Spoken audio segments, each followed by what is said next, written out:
I still see it in the Republican Party, and I still see it in other parts of our country. You don't have to be Republican to be touched by this dark vein. America is still going through this transformation from where we were just 50 or 60 years ago. You have to remember, it was only about 60 or 70 years ago that we still had poll taxes, that we still had literacy tests in order to vote, that the voting places were only open 2 days a month for African Americans. So we've come a long way, but there's a long way to go. And we have to change the hearts and minds of Americans. All right. I mean, you know, what does it mean it was only 50 years? It doesn't exist anymore. I mean, it was 70 years ago they were throwing Jews in ovens. I mean, so I don't get that point. But the dark vein of racism. We are joined by Larry Elder, radio host of the Larry Elder Show, and of course author of Dear Father, Dear Son, 2 Lives, 8 Hours. Hello, Larry. Hey, Steve. How you doing? The dark vein of racism still exists in the Republican Party, according to Colin Powell. What does he mean by that? Steve, in 2007, Obama gave a speech on Selma before he became president, and he referred to Martin Luther King and the other civil rights leaders of that era as the Moses generation. And he said the Moses generation has gotten us 90% of the way there. Our generation, the Joshua generation, has to get us the other 10%.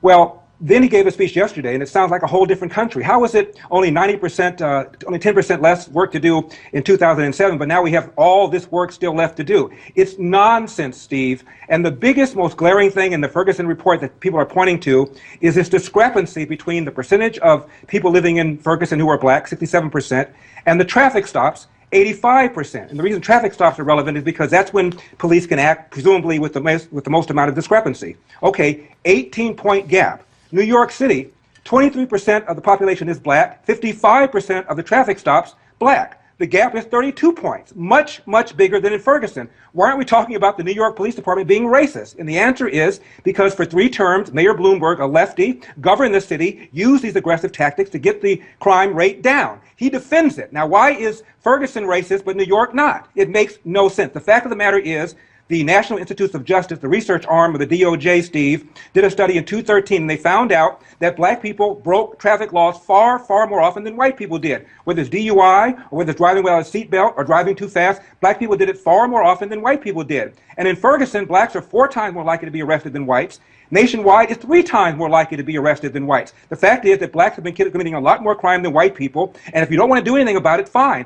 Tell the Ferguson PD to back off. They'll be happy to drive by, answer 911 calls, eat donuts, and not get shot. They're happy to do that. It's about whether or not you want aggressive policing done in order to reduce crime. And most of the victims of crime happen to be black people as well, Steve.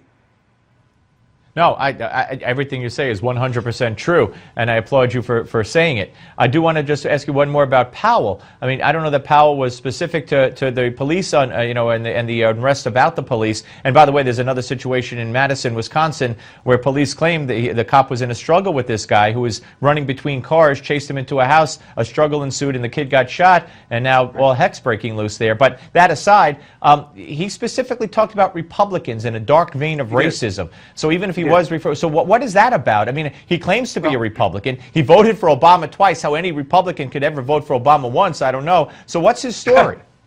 His story is he left the Republican Party a long time ago, if he ever was philosophically in it in the first place. This is the guy who trashed Newt Gingrich when he did that 10-point plan for America, which most people thought was a great idea. He doesn't like the idea he doesn't like the idea of Second Amendment. He wants further gun control.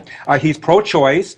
He voted for Obama twice, as you pointed out. Why he's a Republican in the first place is beyond me, and he's doing nothing more than using the same old dumb talking points that Debbie Wasserman Schultz has done. She has said that Republicans want to, quote, turn back the clock to the Jim Crow era, close quote. I want to ask Colin Powell a question. This dark vein you're talking about, can you name names? Tell me who. If there are dark veins in the Republican Party, I want them out too. Tell me who they are. We'll get rid of them. Who are they? Yeah, no, absolutely. All right. I love this story. We find out today Hillary may speak in 2 days about the emails. Right. Speak. What does that mean? She's not going to have a press conference and take questions. And then there was a story out earlier that talked about how, according to Lanny Davis, who we're going to speak to tomorrow, Hillary may be open to discussing the possibility of having a neutral probe of her emails. You know what I say? I can't say what I say because I wouldn't be here tomorrow. I mean, who's she to talk talk about what kind of probe. Go subpoena the emails, subpoena the server, and the heck with what she wants. Well, she did put out a tweet, Steve, saying that she wants all of her emails to be revealed. Isn't that good enough for you? Lanny Davis is the guy that defends her doing all this stuff. He's doing the best he can with what he's got. Basically, what he said is the reason she's been doing all this stuff, the reason she had her own email and her own private server is because of, well, convenience. You know, it's tough being Secretary of State and having to go to different countries and keep up with everything. So it was just our way of being convenient. Never mind the security breach, never mind the Sony hack, never mind that she exposed this country to Lord knows what in terms of national security secrets. We will see. We will see what happens. Larry, great to talk to you again. We'll speak to you very, very soon. Folks, we're coming back. Don't go away. Noah Rothman's next.